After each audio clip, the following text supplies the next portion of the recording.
트럼프가 대통령이 됐단 말이지. 그런데 트럼프가 대통령이 되면서 우리나라뿐만 아니라 많은 나라들이 걱정하는 게 있어. 바로 메가란 슬로건이야. 메가란 Make America Great Again. 자, 이걸 번역하면 미국을 다시 위대하게 만드는 정책이란 거지. 어느 나라 대통령이든 간에 자기 나라를 위대하게 하지 않는 대통령이 없어. 트럼프는 미국인들에게는 지극히 아주 노멀, 정상적인 프레지던트 대통령이란 말이야. 하지만 미국을 위해 국단적으로 이런 폴리시, 정책을 한다는 것이 다른 나라들에게는 심각한 데미지를 준다는 거야. 이렇게 트럼프가 미국을 위해 극단적으로 정책을 진행하는 이유는 스스로 깨우친 걸까? No, 아니야. 바로 이런 트럼프에게 인플루언스, 영향을 준 미국의 역대 대통령이 있기 때문이야. 바로 그 사람은 많이 들어봤을 거야. 닉슨 대통령이야. 닉슨 대통령과 트럼프는 서로 닮은 꼴이 아주 많이 있기도 해. 그리고 서로 두터운 친분도 있고. 우선 닉슨 대통령과 트럼프 대통령의 당선 과정에 있어서도 되게 비슷한 점이 있어. 바로 바닥까지 내려갔지만 다시 올라왔다는 거야. 닉슨은 1960년 부통령을 하다가 존 F 케네디와 대통령 경쟁을 해서 떨어졌어. 그리고 그 후에 2년 뒤에 캘리포니아 주지사에도 출마했지만 여기서도 떨어졌어. 사람들은 생각했지. 야, 닉슨 대통령은 완전히 정치에서 밀려났고 그리고 정치에서 재기할 수 없어 라고 생각을 했고, 또한 닉슨 대통령은 우리나라 박정희 대통령과도 일화가 있는데 닉슨 대통령이 한국에 방한을 하려고 했지만 박정희 대통령이 거부를 했어. 왜? 이미 미국에서 정치적으로 실패한 사람을 한국에서 대접해줄 필요가 있을까라고 박정희 대통령은 생각했던 거지. 하지만 닉슨 대통령은 1968년도에 드디어 대통령에 당선이 됐어. 그리고 대통령 당선과 함께 다시 두 번째 대통령을 출마했고 두 번째 대통령도 당선이 됐어. 즉 재임에 성공을 한 거지. 그래서 1968년도 대통령에 당선이 되고 다시 1973년도 1월달에 두 번째 대통령 임기를 시작했어. 트럼프도 마찬가지로 2017년도에 힐러리 클린턴을 이겨서 대통령에 당선이 되었다가 2020년도에는 바이든 대통령과 경쟁을 했지만 바이든 대통령에게 디피트, 패했어. 그리고 그 이후에 34건의 다양한 죄들로 유죄 판결을 받았어. 뭐 성추문이라든가 이런 뇌물 혐의라든가 이런 걸로 유죄 판결을 받았고, 사람들은 트럼프의 정치 인생도 완전히 끝났다라고 생각을 했어. 하지만 트럼프는 2024년도에 사람들의 예상을 뒤엎고 다시 재선에 성공을 했어. 이렇게 닉슨과 트럼프는 대통령 당선에 있어서 어떤 역경을 이겨내고 그 대통령의 자리를 차지한 공통점이 있지만 그보다 더한 공통점이 있어. 바로 대통령이 되기 위해서 불법적인 일도 마다하지 않았던 거야. 닉슨은 두 번째 재선에 도전할 때 워싱턴에 있는 워터게이트 호텔에 마련된 상대당인 민주당의 선거 전략을 알아내기 위해서 불법 도청 장치를 설치했어. 이 사건을 워터게이트 사건이라고 부르는데, 이 사건으로 인해서 닉슨 대통령은 두 번째 대통령을 하는 시기에 1974년 8월 9일 날 사퇴를 하게 됐어.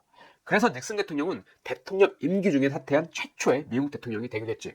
트럼프도 2020년도 대선 결과에 불복하면서 여러 차례 선거에 사기가 있었다는 주장을 제기했고, 마침내 트럼프 지지자들은 2020년도 1월 6일 미국 국회의사당을 습격했는데, 트럼프가 자신이 바이든에게 패배하면서 재선이 되지 못한 것에 대한 불만을, 그리고 선거에 대한 사기 주장을 토로하면서 지지자들의 국회의사당 습격을 조장했다는 혐의를 받고 있었던 거야. 닉슨과 바이든은 이런 식으로 대통령이 되기 위해서 불법적인 일을 서슴지 않고 결국은 대통령이 되려고 했던 거야. 그런데 이렇게 불법적인 일까지 마다하지 않으면서 대통령이 되려고 했던 이유는 뭘까? 바로 그건 자기 자신이 아니면 미국을 다시 부흥시킬 수 없다고 생각을 했던 거야. 나라를 위해서 자기 자신이 아니면 안 된다는 강한 욕심 혹은 애국심, 이들을 재선에 성공시킨 핵심 요소라고 할 수 있어. 그래서 닉슨과 트럼프 대통령은 나라를 위해서 시행하려는 정책에도 아주 비슷한 점이 있어. 첫 번째가 바로 관세, 테러피라고 하잖아. 테러피 영어로. 관세는 해외에서 수입되는 제품으로부터 자기 나라의 산업, 회사, 경제를 보호하기 위해서 해외 수입품에 일정량의 세금을 부과하는 거야. 예를 들어서 중국의 전기 자동차가 싸. 그래서 미국에서 너무 잘 팔려. 하지만 미국에서 생산하는 테슬라 전기 자동차가 안 팔리는 거야. 그래서 미국 정부는 테슬라를 보호하기 위해서 중국에서 수입되는 전기 자동차에 관세를 매겨서 테슬라보다 비싸게 미국에서 판매되도록 하는 거야. 그러면 미국 소비자들은 관세가 붙어서 비싸진 중국 전기 자동차를 안 사고 미국에서 생산하는 중국 전기 자동차보다 가격이 싼 테슬라 전기자동차를 사게 되는 거지.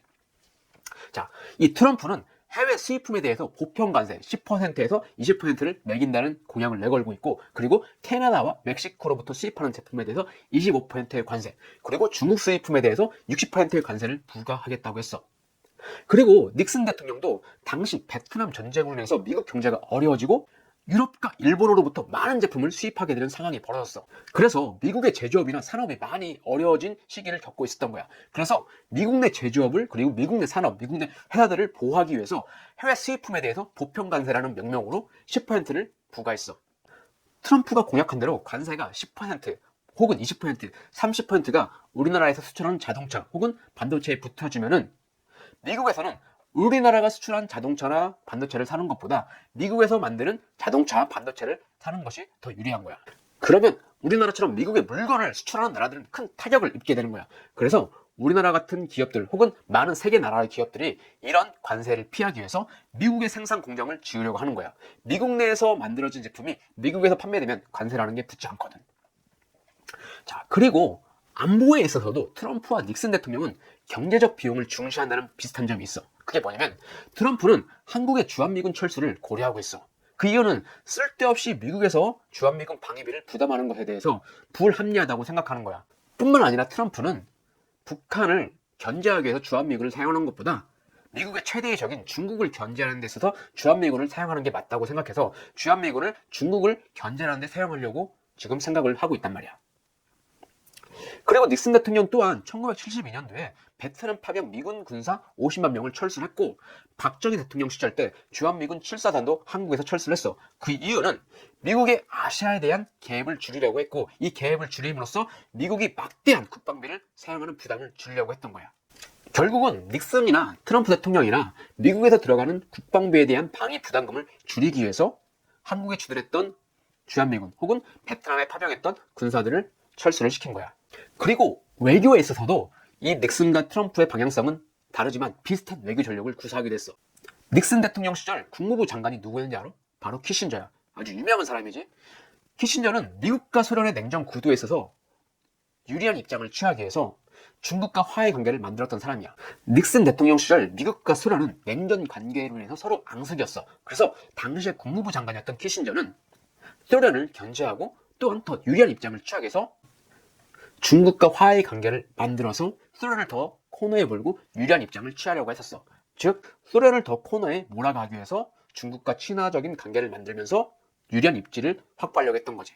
그리고 지금의 트럼프 행정부에서는 가장 큰 미국의 적은 중국이란 말이야. 그래서 중국을 견제하기 위해서는 러시아와 손을 잡을 수 있다는 가능성을 제기하고도 있어.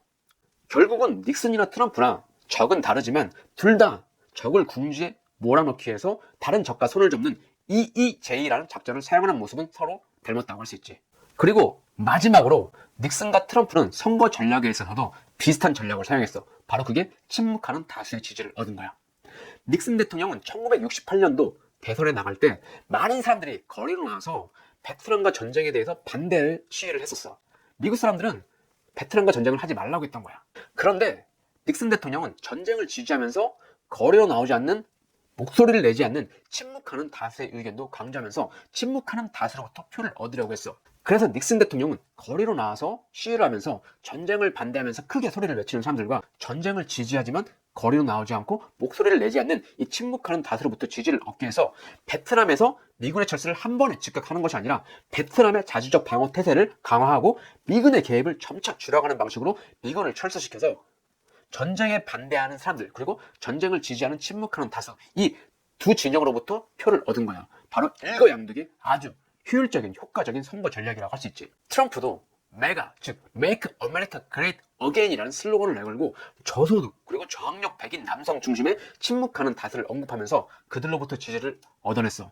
트럼프의 침묵하는 다수는 샤이 트럼프, 즉 부끄러운 트럼프라고도 하는데, 이들은 목소리를 내면서 트럼프를 공격하는 사람들과는 달리 트럼프를 지지하지만 공개적으로 트럼프의 지지를 표현하지 않는 트럼프 지지층을 말하는 거야. 이들을 샤이 트럼프라고 하는데, 트럼프는 샤이 트럼프의 지지를 얻어내서 당선이 됐다는 분석이 있어. 그래서 트럼프는 이런 말을 하게 됐어. 목소리를 내서 나를 공격하는 사람은 소수에 불과해. 하지만 자신을 지지하는 많은 사람들은 목소리를 내지 않습니다. 라는 얘기까지 했지. 트럼프와 닉슨 대통령은 관세, 안보, 외교, 선거 전략에 있어서 비슷한 점이 있지만 또한 이들의 프렌십, 친분 관계도 아주 두터웠어. 트럼프가 1982년 36살 때, 닉슨 대통령은 69살이었어. 이때부터 이들은 11년 동안 서로 펜팔을 유지했었지. 그리고 트럼프는 닉슨 대통령에 대해서 이런 얘기를 편지에 썼어. 당신은 이 나라의 위대한 인물, 어젯밤 함께 만나서 영광이었다. 그리고 1987년 12월 닉슨은 트럼프에게 편지를 쓰면서 이런 말을 했어. 내 아내가 당신이 출연한 토크쇼를 보고 당신을 아주 대단하다고 칭찬했습니다. 그리고 당신이 출마에 결심하면 곧 당선이 될 거다라고 했습니다. 라고 하는 편지를 트럼프에게 보냈고, 트럼프는 이 닉슨이 쓴 편지를 액자에 보관해서 사무실에 걸어두기도 했어. 이렇게 트럼프는 닉슨과 오랫동안 친분 관계를 유지하면서 미국을 위기에서 구해내고, 그리고 미국의 영광을 다시 회복하려고 하는 닉슨의 정책, 닉슨의 영향을 받았던 거야. 닉슨은 민주당의 선거 전략을 불법 도청한 워터게이트 사건을 통해서 결국은 대통령을 사임을 하게 되고 좋지 않은 쓸쓸한 모습을 보여줬단 말이야. 그런데 트럼프도 이런 모습이 나중에 재현이 될 수도 있어. 그 이유는 현재 트럼프 대통령은 34건의 유죄 판결을 받고 있어. 그리고 대통령의 임기가 끝나면 이 유죄 판결을 받은 죄목들에 대해서 법정에서 기나긴 싸움을 할 수도 있다는 거야. 어떻게 보면은 이 두 사람의 뒷모습도 결국은 똑같을지도 모른다는 생각이 드는 거야. 자, 오늘 영상 시청 너무나 감사하고, 이해가 안 가는 내용이 있으면 댓글을 달아주고, 그리고 오늘도 즐겁고 아주 평안한 하루가 되길 바래. 자, 화이팅!